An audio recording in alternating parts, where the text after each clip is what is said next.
Hello and welcome to another episode of Talking Loyal. And tonight we're joined by special guest Adam Le Fondre. How are we, Adam? I'm great, thanks. How are you guys? All good, mate. How are you? How you doing? Doing well? Yeah, I'm not doing too bad. Just getting fit now to get ready to go win at Hibs in for pre-season. So it's a bit of a torturous time, really. It's been a busy last week for you, hasn't it? With leaving Sydney and then moving on to Hibs. Last Friday, wasn't it? You signed? Yeah, it's been a real whirlwind, really. I sort of envisaged myself doing another year in Sydney, and obviously things happened, and they realised obviously they didn't quite have the budget for obviously what was going on next season. So unfortunately, that meant that there was no contract there for me. And in football, you just have to move on, and one door shuts, another one opens, and luckily enough, my form's been really good at the back end of the season, and when I was fit this season, I scored goals. So obviously, Bri gave me a little message and phone call, and it sort of escalated from there.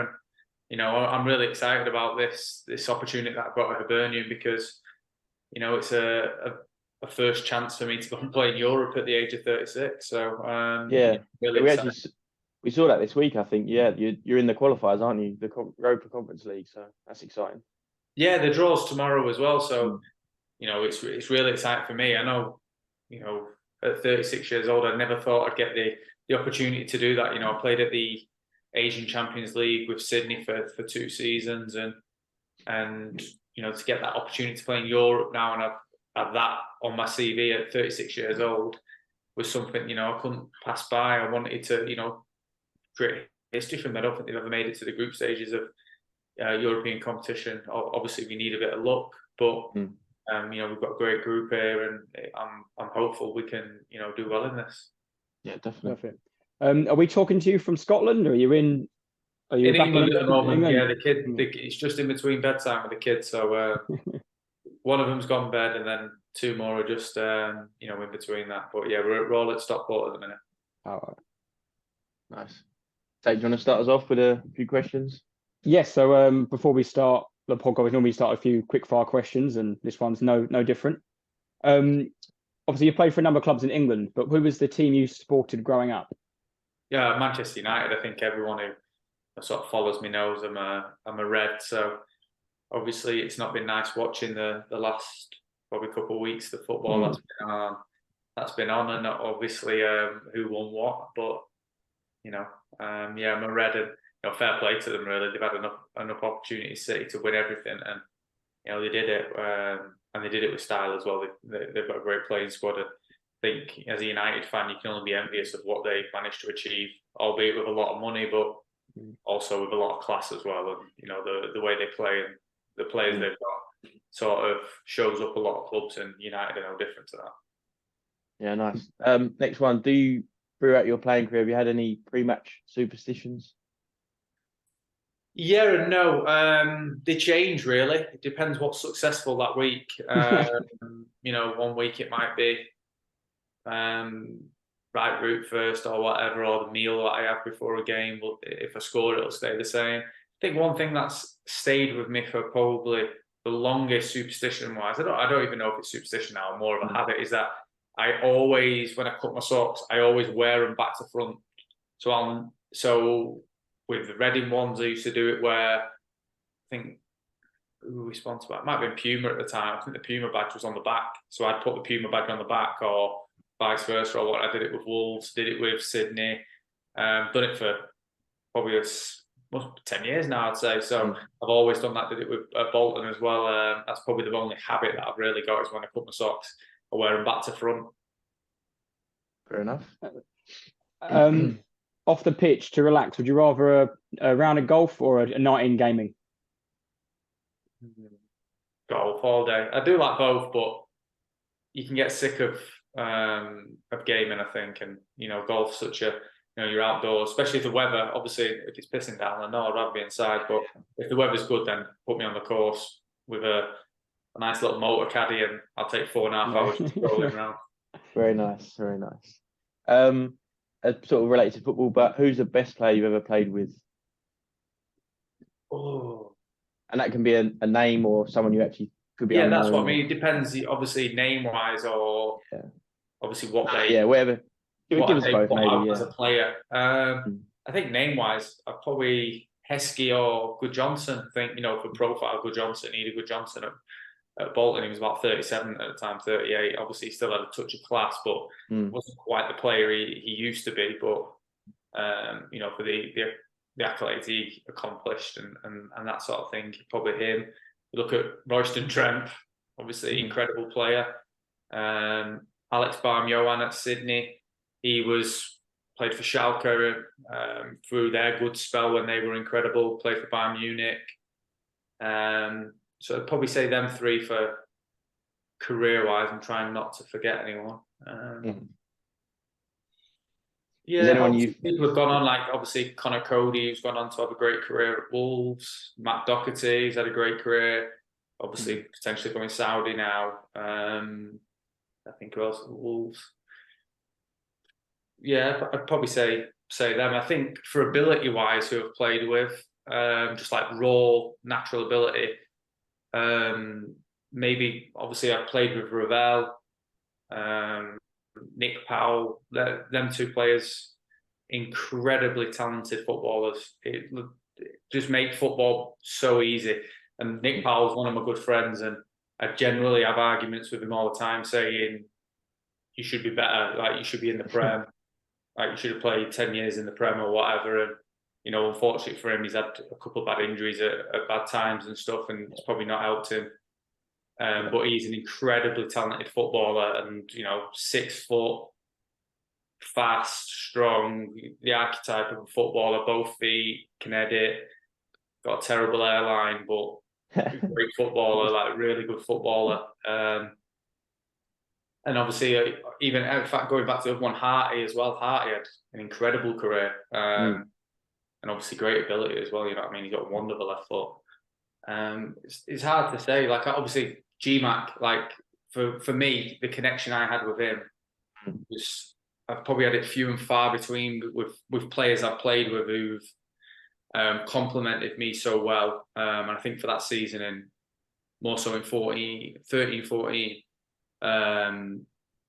we had such a good connection that it helped bring sort of the better version of me out when I did play. And I'd probably say, I know it's not obviously the flashy name or anything like that, but for me, getting the best out of me, I'd probably say he was one of the best ones as well. Yeah, no, you've definitely got a long list of good players. Yeah. You've played nearly 700 games. Have you got one favourite that sticks out? I've got a couple, yeah. Obviously, the Southampton away is, probably 1A. And then I've got Bolton at home to Notts Forest, which is probably 1B.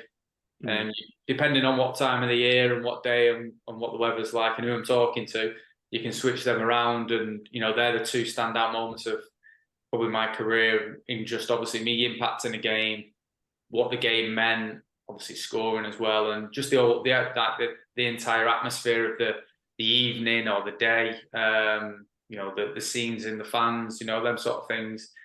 Probably them two are probably clear of more or less anything I've done in football. We get even individually, like whatever I've done individually, them achieving them two games are, by far and away some of the best things I've ever done on a football pitch. Yeah, I heard you speak about the Bolton game on a podcast the other day with I think it was a Bolton fan you're on with, and the sound, like, it sounded incredible. Was it 3-2 in the end? 1-0, 1-1, 2-1, 2-2, and then the winner in the last minute, wasn't it, to stay up? Yeah, it was incredible. It's more like the lead up as well. We played Burton the week before, and we could have got ourselves out of trouble, and we got slapped up 3-0. So we pretty much looked relegated. Going into the game, I wouldn't say we were defeated, but there was like an air of let's see what we can do. But everything's against us here, because I think Burton were at maybe Preston. I can't think if Barnsley were playing someone, or Barnsley were at Preston, or whoever. They had two pretty hard games, both of them, and obviously the results are flittering through to you. And we went 1-0 down, and the place sort of deflated. And then I came on, scored, just like everything just blew up. The whole stadium was incredible. Then they went 2-1 up, then we just like deflated again. Then we get the 88th minute equaliser, and then we score in like the last kick of the game, which was incredible. I don't normally let my mum come to many games, but I let her come because it was a birthday. And good game. Good she's game. normally a Jonah, you see, so if we would have got relegated, it would have been her fault. But Yeah. she managed to be a lucky charm that day. Just quickly, in those moments you're playing those games, obviously in that game you need to win. That's your focus. But do you realise what's going on with other games? Are you getting bits of information, or are you just focused and let's just play and win and go from there? Yeah, I think obviously starting wise, you don't really hear about it unless the gaffer can shout on and it get passed around. But otherwise, obviously if there's a big noise in the stadium, you can sort of hear that, and obviously in a break and play. But the general thing is you don't really hear too much, and you just got to keep plowing on. The best thing to do is winning it realistically, and of course. put the pressure on everyone else. And for us, we did that, and fortunately enough for us, we managed to come through the goods at the end of the day. And like I say, it was one of the best moments I've ever had on a pitch. And I remember sitting down after the game with Jem, and obviously we've shared a lot of good moments together, and we just sat in the dressing room, and it was just surreal. We were just like, what the? It's just happened. Literally, we were just sat there like looking around like, oh my God, what has just happened? We just couldn't explain it. Like we both just sat there in disbelief, just couldn't explain literally what had just gone on like 2 minutes beforehand. And it was just incredible. Such an amazing, scene, and something that obviously all my kids were there as well, which is special for me because I got to share that with them as well. Yeah, perfect. And one final question, which we'll answer at the end of the show. Yeah. You can have a little think about it. Yeah. You've scored over 270 goals, but which club has Adam Le Fondre scored against the most? In England? No, all throughout your career. So have a little think, and we'll answer it. Yeah. We'll answer it right at the end. Okay. Yeah, all teams included, England, Australia, wherever. Right, okay. I've got an idea. But I don't think I've scored enough in England. So yeah, I know it's close with 3 teams, I think. Yeah, it is. Right, okay. I reckon it'll be about 7 or 8, 7 and 6 or something like that. Tate's got the answers. No comment. Yeah. Goal scorer always knows. Yeah. Well, like we said earlier, but a busy last week or so. With leaving Sydney last week, and then on Friday joining Hibs. Yeah, like you said earlier, but how does that come about? Is it through Brian McDermott? Obviously, you're close contact with him, or just sort of explain that little story. Yeah, obviously towards the end of my time at Sydney, sort of thought I was going to get a new contract. That's what was sort of told to me, and then it just became apparent right at the end that financially they were not in a place to offer me one, and probably not in a place for a couple of weeks to do that. So after that, it was sort of like, okay, it's time for me to sort of look elsewhere. And in the background, Brian had already sort of reached out to me after I played the Wanderers game and scored a header. In that game, he reached out to me after that game and said, wow, Alfie, you're still looking good. How are you feeling? I was like, oh, great. Yeah, I'm really good. Thanks. Then he just went, oh, can I call you? And I was like, sat up with my missus, and I was like, this is a bit strange. Like, I've not talked to Brian properly on the phone for 10 years, like since Reading, obviously. So I was like, oh, okay. Yeah, sure. Of course you can go, mate. So he rang me, he's just asking me how I'm doing, how's the kids, how's the wife. And then he was just like, what are you thinking next season? And I was like, well, I'm definitely going to play. Like, I feel really good. I'm scoring goals. And he's like, yeah, he said, I don't see a different player from who I signed at 24, 25. Like, he's still really fit. Obviously, it just depends how you feel and stuff. And I was like, yeah, obviously, I feel great. And he said, would you be interested? And obviously, I said, look, I'm trying to secure my future at Sydney. But if something does not sort of work out with Sydney, then, I'll be more than happy to sort of listen to your proposal and come work with you and Lee Johnson. And daughter's going to bed. That's all right. And couldn't work with obviously Lee Johnson and Brian again, and obviously it'd all be subject to speaking to Lee Johnson and seeing what his plan was for me. And like I say, I had really good meetings with him, and I'm really enthused about what's to come. And obviously done all my medical stuff, and I'm really looking forward to starting. Really. Nice. Are those medicals done? Can you get them done in Sydney? Did you get them done there, and then you moved over, or is that all done did you fly over and get that stuff done?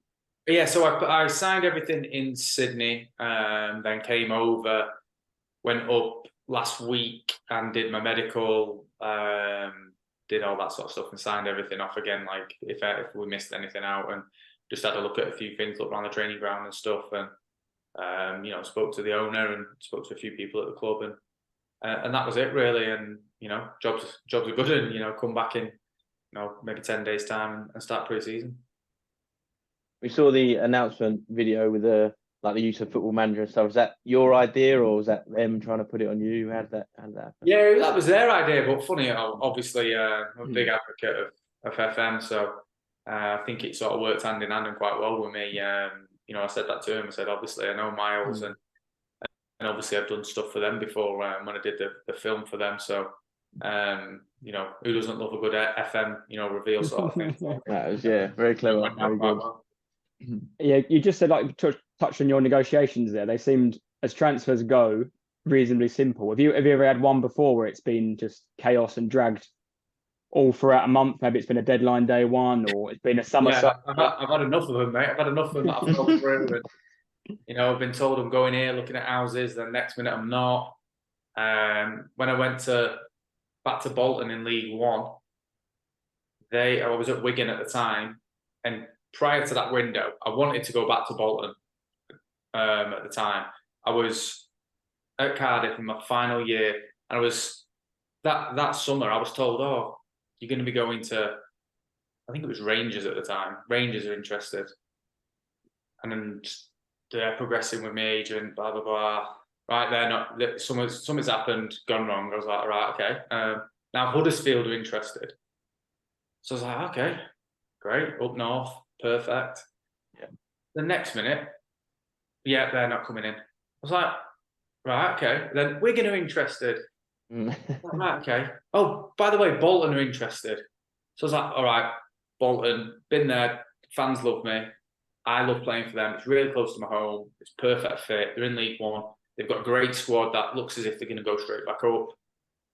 That's me scoring 20 goals, 25 plus goals if I play there from the start of the season. So I'm speaking to, I don't know who it was. It was like the chairman's son at the time. And he's like, yeah, we're going to sign you tomorrow. And this is like, bear in mind, this is probably about the 3rd of August. We're going to sign you tomorrow. All right, mate, but I'm going to put off a deal to Wigan if this is the case. Yeah, no, it was tomorrow. Tomorrow comes, doesn't message me. They just led on. It was like 2 weeks of that. Right, I was like, right, no worries, mate. I'm signing for Wigan. So I signed for Wigan. Started to do okay there. Then the manager got sacked, and then just didn't play after that. So I wanted to get out, wanted to go and play somewhere else. They come again in December time because they're close. They're doing really well. They're in the top of the league. So I'm under the same thinking. Go there. I'm back in the champ within 4 or 5 months, and I scored goals off the back of that. So he's messaging me again. Come on, Alfie. Let's go. Come on. We're going to sign you 1st of Jan. So I was like, right, okay. Bearing in mind, I signed deadline day with about 4 hours to spare in January.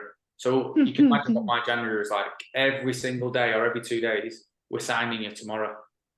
At the end of it, I was losing my head. I had 4 or 5 other clubs in League One trying to sign me, but I didn't really see the value in that because Sheffield U were already pretty much up. And second place was Bolton and might have been Scunny, who were close. And I just thought, Bolton are going to do it. I said, me playing, being a little bit arrogant, I said, me playing for Bolton, we're going to get promoted. So I was like, right. So we ended up driving to Bolton. And then as I'm doing it, part of the reasons I'm joining them is because one of my good friends is there, Zach Clough. So I'm ringing him going, no, we're going to play together again. And he goes, no, we're not. I said, you're coming because I'm going. And I was like, like, where are you off? Like, yeah, I'm going Forest now. See you later, mate. Ah. I was like, all right, mate, yeah, see ya. So then I signed Yeah. there, 4 hours to go. Literally, one of the, like, when I'm trying to say to like my missus, like, oh, babe, I think we're going Bolton again. She's like, yeah, sure. No, babe, look at these messages I'm getting. Like, I'm showing her everything, and this just not happening. I was literally, it was the most, like, one of the most frustrating periods for me. Yeah, I Like, bet. something like that to just, it wasn't even negotiating because I was willing to take a pay cut to even go there as well at the time, which I ended up doing. I ended up forfeiting a little bit of money to go there to go and play, but they still couldn't get it done. It was ridiculous. Obviously, like you can imagine, I was losing my head. But you know, once you get in the building, it's a lot easier from them. But the time leading up, I was like, well, what I'm going to do? I can't just sit and rot here in Wigan. I was playing like left wing or was coming on in like an 8 or something like that, which, you know, obviously I'm a number 9, so playing me left wing or bloody as an 8 isn't really going to work. That conversation you had with Cloughy about the transfer, is that something that happens regularly with footballers? Do they talk about transfers together? Or is that sort of like an unwritten rule that they don't really talk about it until signing the dotted line, and then it's a bit of a shock for you, like for a teammate that you could be chatting all week with, and then you find out on Sky Sports that he's left? Or is that something that's openly chatted between teammates?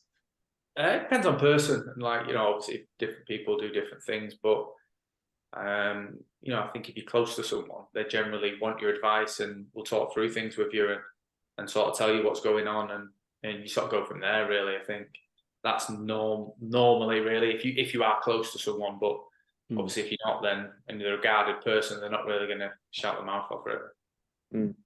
But sort of going back to the Sydney, when you initially went to Sydney FC, was it just like, oh, we'll just try it for a year? Obviously, Australia, Sydney, beautiful place. Or was you like, right, I'm going to go there. I want to be like you have done 3-4 years and turned into a fantastic player for them. Was that the plan, or was just like I said, a year sort of thing and see how it goes? I was just looking for something different. I felt like I'd just come out of staying up that season with Bolton and just felt like I'd gone a little bit stale. England was like demoralising me a little bit. I think like I was just getting to a point where I weren't really enjoying it. I was having a sort of in and out period for like the probably 2 or 3 years previous, and just wasn't really, you know, I wasn't really overly enthusiastic. And obviously something like that came up. I was looking at America or obviously the A-League, and you know, Sydney came in, and I sort of looked at the club and looked how successful they'd been, and I just thought, yeah, this is for me. I went there, signed a 2-year with a year extra, looking to obviously stay there. I thought this could be a nice, you know, sort of crescendo to my career, really, and leave like a lifelong you know, legacy of, you know, goals and achievements. And you know, yeah, I had a decent crack at it. I did 4 and a bit seasons there. I had a loan spell away, and when COVID was on, and you know, really enjoyed my time there. It was really good, and I've really, you know, recommended it to most players who I speak to about going out there, because I think people get a little bit sort of stuck with the idea that, you know, the football in England is the be all and end all. And I think there's, you know, some great places you can go and play, and you know, as long as you're willing to adapt to that culture and, you know, sort of breathe that philosophy as well. You mentioned there about the MLS and the A-League. Would you say they're similar sort of standards? To be fair, I've not played in the MLS, and what I have seen, probably say MLS is probably a little bit further down the line than the A-League, but there's a lot of, you know, room in growth in both of them. I think you've seen with the MLS, they've managed to get their recruitment really well. Academies are working really well for them. They do a lot of business with obviously the South Americans, and turning them into, you know, they buy them for 5 or 6 million and turn them into 15-20 million pound players. So I think that's obviously how you make them sort of situations work. And Australia are, you know, starting now to sort of focus a little bit more on the younger players and turning them into, you know, academy ready, or, you know, playing championship ready footballers, and getting good transfer fees for them. I think that's where, you know, ultimately it lies for them in the way they go forward, and in building their transfer market, and then reinvesting on top of that. And that's how you get obviously the better players from that catch up with, you know, the MLS or whoever they got their sights on. Obviously, I know there's a lot of room to grow there, being part of it and seeing sort of the cycle of things, how it's done now. Yeah, obviously, like you said, you went to Sydney. You're now currently just signed for Hibs. Is that obviously something about your personality? You're happy to give it a go anywhere. You're not fussed if it's England, anywhere in Europe, or obviously Scotland, Australia. Is that just something about you? Yeah, I think obviously you've got to have good people. I think you can sort of see that straight away with their, good people and a good setup. You can sort of, see what sort of plan they have for you. And if you trust them as well. Obviously, you've got to have a lot of element of trust there and belief in yourself as well. When I went to Sydney, I had full belief that football would take care of itself. I had no dramas about what was going to happen on the pitch. It was more for me sorting everything out off the pitch that made on the pitch really easy. And Sydney were fantastic in that aspect. They were great with my family and my kids and helping me, settle really quickly. And that, like I said, the football was just easy. That was me just go and do my job, have a kick about with my mates or whatever. So I think for me that was, a big thing. I've turned down a lot of opportunities to go elsewhere abroad because I didn't like what the people represented or what they showed character-wise and in the way they dealt and stuff like that. And I need something that's stable. I don't need something that's too volatile, realistically. I lived in Sydney for I went travelling there for about 9 months, about 10 years ago, and I actually saw Sydney FC play. It was around the time Del Piero was there. I think Brett Emerton was there, and Richard Garcia. I think he used to play for Hull City, he played a bit for Hull United. They played at the Allianz at the time, next to the SCG. Yeah. And I remember there was the one end, they probably attacked it in the second half, and it was always packed full of they're like their mini ultras, and they would have, like the park where that area is, and they'd have their pre-match chants and have the drums and everything. Was that something that took you by surprise that they were that passionate that they were? Yeah, I think obviously when I did look into stuff like that, I've seen obviously that they've got the biggest support group. I think it's them and Melbourne Victory have got sort of the biggest group, but the Cove is, a great fan base. They really do, get out for a lot of games and travel all over the country as well. And obviously you can imagine the travel is very expensive, but you're very few and far between when you don't see Cove at the game. There's always some sort of form of representation of them, and they really do pump the atmosphere, especially at the home games as well, and obviously in the big derby as well. They're always really boisterous and vociferous. Yeah, that's what, like you mentioned it briefly about the away fixtures and stuff. Obviously, it's probably very different in Australia. It's such a large country, but yeah, it's like you said, they obviously still travel, or there's still fans everywhere, I suppose, in the country and support you.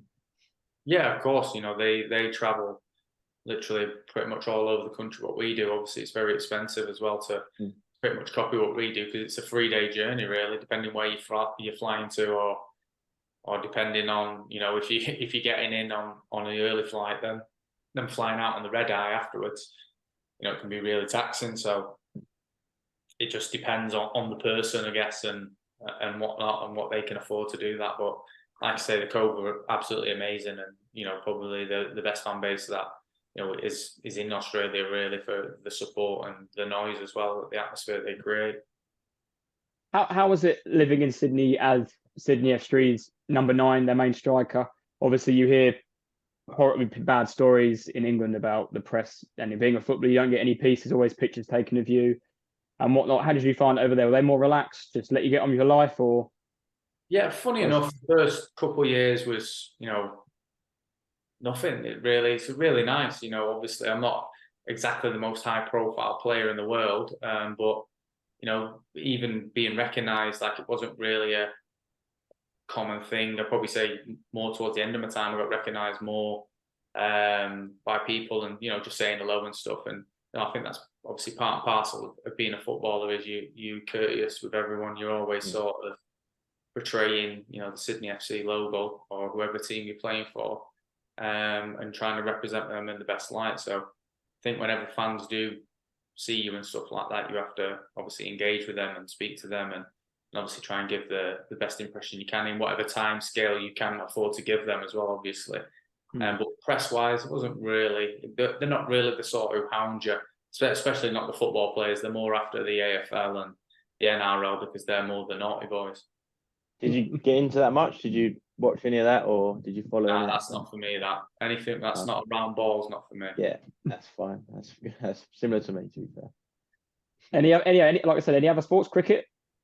Yeah, I don't mind a little bit of cricket. Obviously, I played at the SCG in my first season, so that was, very surreal moment. Yeah. Playing there, so it was incredible, really. But yeah, I do like cricket. I love the Ashes, but I didn't manage to get to any of, that game, sort of any of them games when they were over there. I think clashed really with our schedule. We play over the summer months there, so it clashed with whenever England were over, sort of thing. So it was quite hard to get to. Mm. Yeah, and look, on your time in Sydney, I think, was it Tate, you become the second all-time Sydney FC scorer? Yeah. Yeah, I finished second. I think I managed to get in front of Bobo, who was just before me when I joined. So just a few off Broski, who's pretty much regarded as the GOAT at the club. So would have liked to have caught him. Had a couple injuries last season, just gone in the season before, which probably took that chance away from him, obviously. But that's life. I can't grumble with what I did achieve there and the goals I did score, because I'm really pleased with that, and I achieved a lot of good things there as well, winning a couple of championships and a premiership there too. Yeah, like you just made 73 goals. I think it was 120 odd appearances. Like you said, you won 2 championships there. You said this fantastic. You'd have taken that. Would you have taken that up when you signed? Yeah, definitely. Obviously, I would have preferred more goals, but obviously beggars can't be choosers. So I'd obviously, really happy to get 2 A-League grand finals wins. Lost 1 grand final, 1 semi-final. Not a bad, obviously reckoning really. Potentially we could have gone further in the last season as well, but we had a red card in the last game, which sort of changed the way the game sort of panned out. But that's life, that's football. It's always sliding doors moments, and like you say, I would not change anything that I did there for anything. I had a great time, met some great people. The staff were fantastic. The club were amazing with me, and I did pretty well, so I can't really grumble. Yeah, and on that, you're now the 7th all-time A-League scorer as well. So yeah, obviously goals is one thing you definitely know how to do. So yeah, I didn't even know that one, to be fair. Yeah. So, And talking of goals, I think a lot of our listeners will know you from your time at Reading and your great season you had in the Premier League when you scored 12 goals in, I think it was 34 games, and winning January Player of the Month along the way. Where is the award? In your house? Storage at the minute. Yeah. You know what? Funny enough, that season, I got my house broke into in Shinfield, and the robbers or the burglars looked at the award and put the award on the bed, left it open for me. No way. I was like, bloody hell, cheers for that. Yeah. I must have been laughing their head off. They got away with a brand new car and left my Premier League award on the bed. It's funny, but brilliant. Yeah, it's stuck in storage at the moment. I've not managed to pull it out yet. Did you think you deserved another year in the Premier League? Was there any other, after that Reading season when they went down, was there any other opportunities for you to play again? I think there was a couple inquiries for me. I think Fulham came in roughly around that time as well. To be fair, the way I was told and the way, obviously, when Nigel Atkins came in, the way it was sold to me was, obviously, at that time, I was getting a new contract at the end of that season or March time that season. Obviously, Brian got sacked. Nigel Atkins came in. It was, I think for all the candidates, I think at the time I was really enthused at working with him because he did great things with Billy Sharp. So, I think obviously Billy's not too dissimilar to my stature and type of player. So I thought, oh wow, this is really gonna, be fortuitous for me. I've got great wingers here. So this is going to be, a great system for me to play in. And he came in and was like, yeah, you're going to play next season. You're going to score goals. We'll sort out your new contract. And to be fair, I was quite happy just to play that next season and come back up. Because I thought we were good enough to, obviously, we had the squad to come back up that next season. So I was quite happy. Obviously, if a Premier League team met the requirements Reading wanted, then obviously I'd be daft not to go and speak to them. But obviously at that time, I don't think anyone did. And I wasn't going to go in and kick up a fuss because they said there was a new contract coming. So I was like, okay, yeah, great. Let's sort of roll with that and go into next season. And obviously obviously, yeah, later down the line, it sort of comes out what's sort of happening and financially where they're at. Yeah. In that, just a quick question on that season, was there a team or a player you thought, bloody hell, this is the real Premier League stuff? Like this is really tough.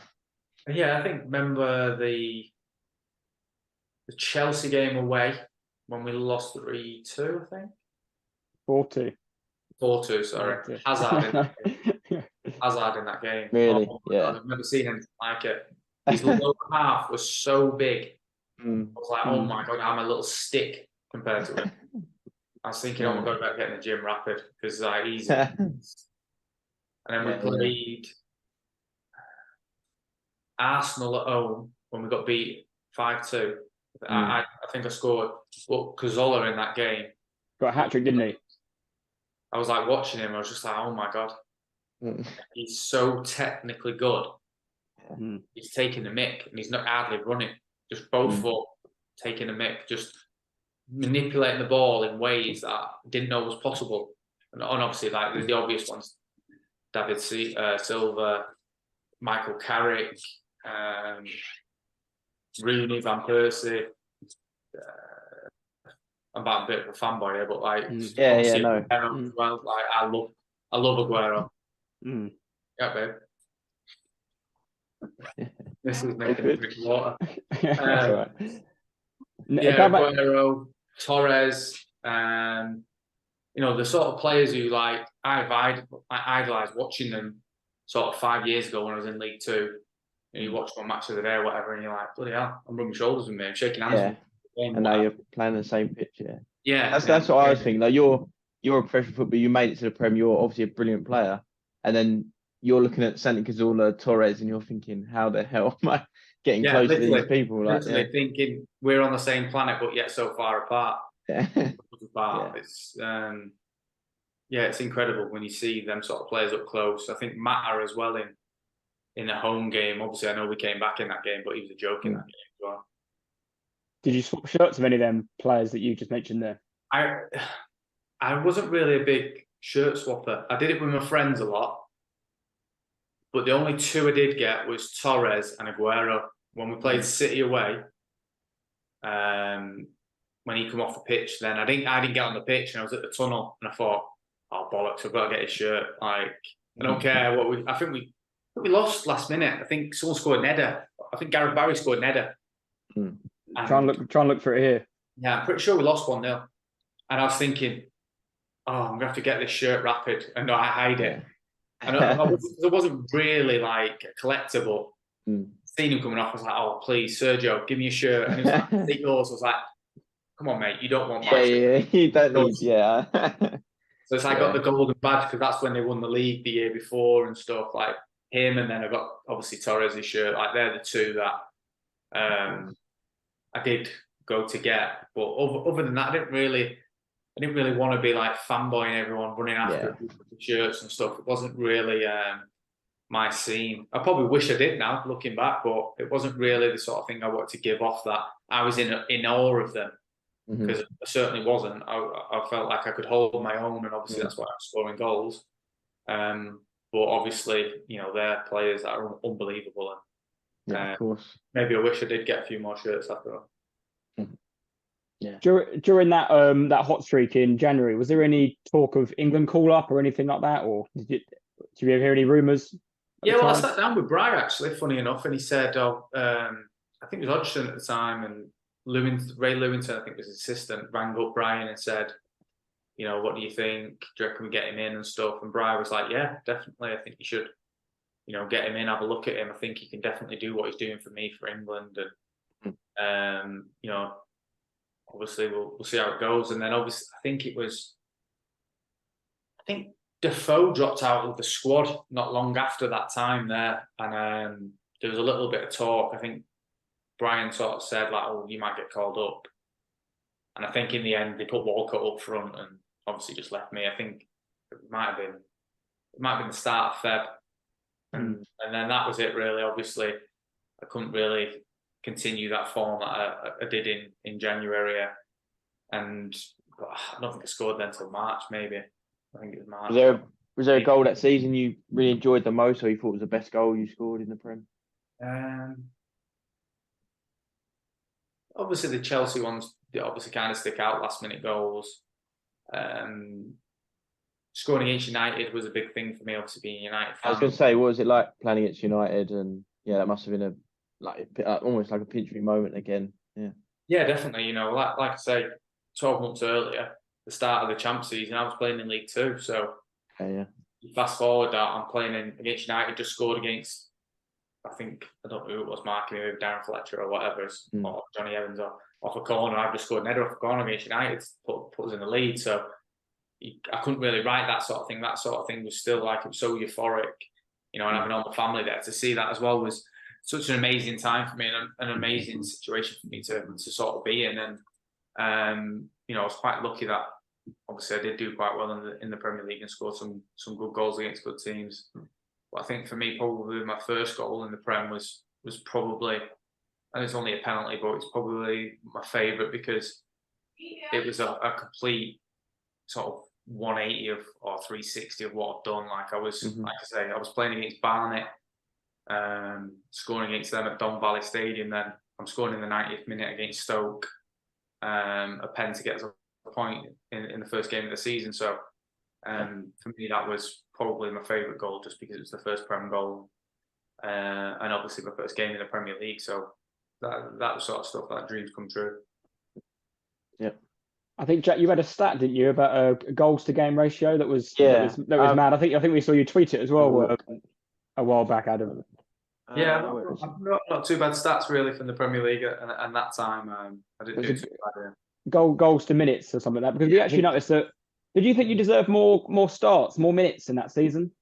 So, I think it was hard. I think because obviously the season before I did so well, doing what I did, coming off the bench, knowing my role.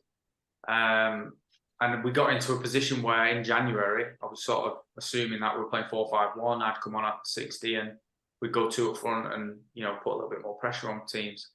And, you know, I sort of understood that at the moment in time, if that's getting us results, I'm not going to start moaning on that, because ultimately I want to stay in the Premier League. And we were having great results and looking like we might, you know, inevitably stay up. And obviously that didn't sort of come to fruition. And to be fair, I did play a few. Would I like to play more? Yeah, of course I would have loved to have played more. Do I think I would have scored more goals? Yeah, of course I do. That's the sort of mentality I'm at. But I think I'm not the sort of person who's going to hold a grudge on that. They had plans. I was fully invested in my teammates, and we all believed in what we could do as a group to try and stay up. I don't think it was sort of I before me. It was always, you know, the team first. And that's how we were as a team. I think that was our identity, because we had such a great changing room. Yeah, definitely. That's a lot of, we've had, like we said, a few ex-footballers on and spoke to a lot of people, but that's one of the main things they say about the changing room. Whether a side coming up or when you win promotion or win games, it's always about the changing room. No matter if it's you got Ronaldo or whoever you've got the players, it's said that group unity is the main thing. Yeah, I think definitely, more importantly, probably in the Championship, is because you play Saturday, Tuesday, Saturday, the people who are on the periphery can almost be left behind. And I think a good changing room never leaves, you know, them sort of people to feel like they're not part of it. I think that's what we did really well, is that we had a good group of 22 players who all contributed in that season and all bought into what we were doing, you know, myself included. I sort of bought into the super sub role towards the end of that season, and knew that if we were going to be successful, we all had to sort of succumb to what we were doing. You know, Jason Roberts come in was absolutely masterstroke, because he was near enough unplayable in the Championship. I don't think I've seen someone bully defenders like that ever in my life. Incredible. And obviously with him and Noli were causing a bit of murders for 60 minutes. And, you know, if we needed a goal, Brian throw me on and we'd sort of pile on, and lucky enough the sort of chances fell to me and I managed to put them away. And, you know, I think that's sort of how we sort of all understood our roles and groupings as players. We knew that when we were called upon, we had to be ready and willing to do whatever it takes to win. And I think, you know, that sort of epitomised our sort of group, that we had the never say die attitude. We'd always keep running till the 95th minute. You know, we'd always try and claw something back. And inevitably we'd always sort of score late goals as well. We were pretty renowned for that at that time. You touched on there, obviously the team cohesion was a great factor at Reading. Was there one manager that you played under that really brought out that amongst you thought he was like really good at that? Yeah, obviously Brian. That's where the sort of the best changing room I've had. Obviously, I had a really good changing room in Sydney that I've just left. Unbelievable. Some great characters, really good group of people. Manager was really good with that sort of thing as well, and you all sort of, honest people. You bought into everything, and that's what you need. Obviously, if you're going to be a successful team, you have to have every facet of the game sort of covered. And I think with Brian, he did that. He knew how to manage all the people correctly, and him and Gibbo were fantastic in that aspect, where he kept everyone sort of even keel. If you weren't playing, he'd always be speaking to them and saying, "Look, just be ready. You're part of the group, etc., etc." And I think that's what you have to do. You have to, play with people's egos a little bit and stroke them if they need stroking, or take them back a step if they're not sort of contributing the way you want them to. I think that's where he was fantastic in that aspect. And like I say, the previous club at Sydney as well, they had a very similar thing. And even at Bolton, I had a great group of people there, great core of senior pros. And when we got promoted to League One, from League One to the Championship, we had great pros in there. And we sort of, you sort of drive the standards, and you're an extension of the manager. And that's what you've got to be, and you're all pulling in the right direction. And I think that's what, for me, Brian was fantastic at. Like I say, Steve Corica at Sydney was great as well. Perfect. Well, coming to an end shortly, but we'll just talk about some stuff outside the pitch. Obviously, a keen golfer.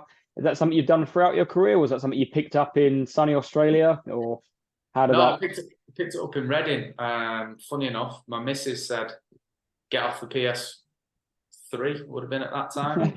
Spending too much time inside gaming, so she said, "You need to get a hobby." So I took up golf at Reading. Started where's the training ground now? Where's it called? Bearwood. Not the lake. I did play the lakes, but there was another golf course that took over, and I started learning there at the 9-hole course, and then sort of just addicted to it really. Would you with the lads at Reading, do you have a particular group you go out with, or? Yeah, I'd always play with Hunty and Feds. Feds would always get us on Bearwood Lakes, and I'd go and smash all the balls in the trees in the water. But it's amazing. Like, it's such a great day there. Like, their course is one of the best courses I've ever played as well in England. Just so good, and to get on there, it was great. Me and Feds would be, and Hunty would more or less always be on there as well, which was unbelievable. Like I say, it's to learn to play on golf on a course like that. It's not very good if you're a learner, but seeing it it's just unreal. When you're out in Sydney, did you play a bit, or was that? Yeah, I did. Yeah, I played a fair bit over in Australia. There's some amazing courses there. There's obviously New South Wales. I didn't actually get a chance to play the Lakes, which is an amazing course as well. But I played a fair few really good courses over there, and like I say, the weather's unreal there. So probably 300 days of the year it's sunny, so it's almost ideal golf conditions. Yeah, definitely. All year round, apart from when it's 40 degrees. Exactly. Yeah. When you go up to obviously Edinburgh, when you're playing for Hibernian, you fancy a few links courses up there, or? Yeah, I've already started looking at a few in. Have you? Yeah, I've already earmarked a few, and spoke to my mate. I spoke to Jem Carrican, who sort of knows a couple of lads up there, and knows there's a good golf school up there. So, sort of tag on and see what courses we can get to play up there as well. Yeah, definitely. You might not have the hot weather that you had in Sydney there, so different challenges. Yeah, definitely a different contrast for sure. I think I'm probably a little bit colder than Sydney, but I'm ready for it, and quite know what it's going to entail. I know that there's no sunny Bondi or Manly, Balmoral coming around the corner. Believe me. Have you got a handicap? Yeah, I'm terrible at the minute though. I'm not playing too. My England golf handicap's like 12.6, but the way I'm playing at the moment is awful. So I'm playing nowhere near it. Yeah. It's good, very good sport, but also very, very frustrating. Yeah, Yeah. Jack, you play a bit of golf, don't you, Jack? Yeah, I'm a mid to high 20s. I hack it around, as you say, but yeah, we'll give it a go. We'll give it a go. Yeah, to be fair, I'm hacking it at the moment, mate. Believe me. I have to go for a lesson today just to try and sort some things out. Yeah, good. Very good. Perfect. Right. You got any more, Jack, or should we close on the teaser? I think, yeah, end on the teaser. Yeah, so as we asked at the beginning of the show, Adam, who have you scored the most goals against? Which club? Right, it's either Brisbane, Central Coast,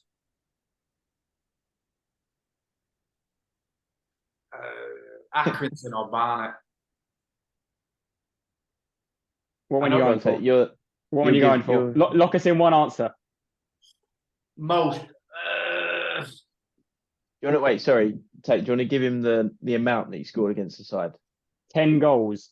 10. I bloody hell, I didn't know I scored 10 against someone. Weren't thinking that, Anna. I'll give you a clue. You haven't actually said it. You said 2 of the top 3. Right. Okay. So I've not said it. You said 2 of the top 3. I think who played long enough against. Who scored an hat-trick against as well. Oh my God. In England or Australia? Australia. Unless these stats are wrong, I'm talking to the person who scored the goals. You should. Okay.